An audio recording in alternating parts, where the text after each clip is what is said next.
Hello आज चाहिँ हो हाम्रो बर्खाको बर्थडे र म चाहिँ बनाउँदैछु यहाँनिर पुलाउ।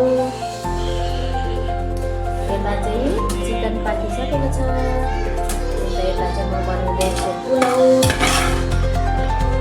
हेर्दै जानुहोस् न। मेहमान यहाँ चाहिँ सानो ऋतिका, यता चाहिँ हाम्रो त्रिसा छोरी, यिनीहरू चाहिँ टिभी हेर्दैछन्। बर्थडे गर्ल चाहिँ यसरी यहाँनिर यसरी सुतेर माम खाँदैछ। छिटो छिटो माम खाइसक अनि केक कटिङ गर्नुपर्छ। ऋतिका नाच नाच। बर्खा रेडी हुने टाइम भइसक्यो। बर्खा रेडी हुँदैछ। अब के गर्नु बाँकी छ? अब बर्खाको रेडी हुनेछन्। अनि यता चाहिँ बाबुले बेलुन फुलाएको यहाँ भरिसक्यो एउटा रुम डल्लै हो। अब कति बेला सक्ने हो। अब चाहिँ यहाँ हाम्रो डेकोरेसन पनि भइसक्यो। नानीहरू चाहिँ रेडी भएर यताउता कुद्दैछ नि। दुईजना यहाँ छ। अब यहाँ चाहिँ छ बर्थडे गर्लको आमा।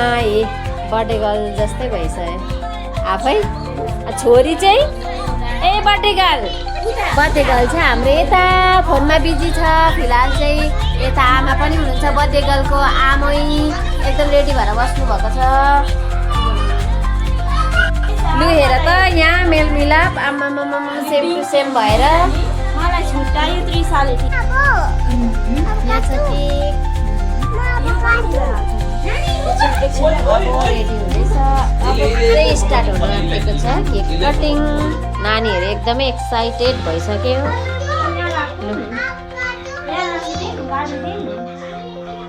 हुन्छ त जय श्री राम। यता हुनुहुन्छ हाम्रो ज्वाइँ। यता हुनुहुन्छ हाम्रो बाबा। अब बाबा पनि आइसक्नु भयो। अब हाम्रो बर्थडे गर्ल बसिसकेको छ। बर्खा रेडी? अब के गर्ने तिमी? के काट्ने? के काट्ने? म काट्छु नि। त्यसो उयो गरौँ अब। लु अब उयो बाल्नु भएन पहिला। Happy birthday to you. Happy birthday to you. Happy birthday dear Barkhu. Happy birthday to you. May God bless you.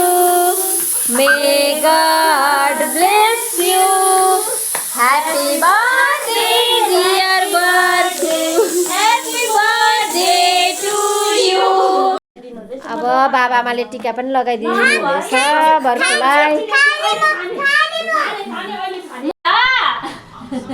फेरि लगाइदिए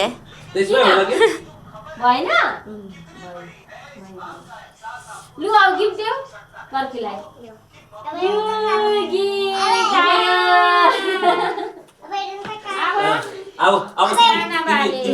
गिफ्टको ओपन पनि गर्नु थिएँ।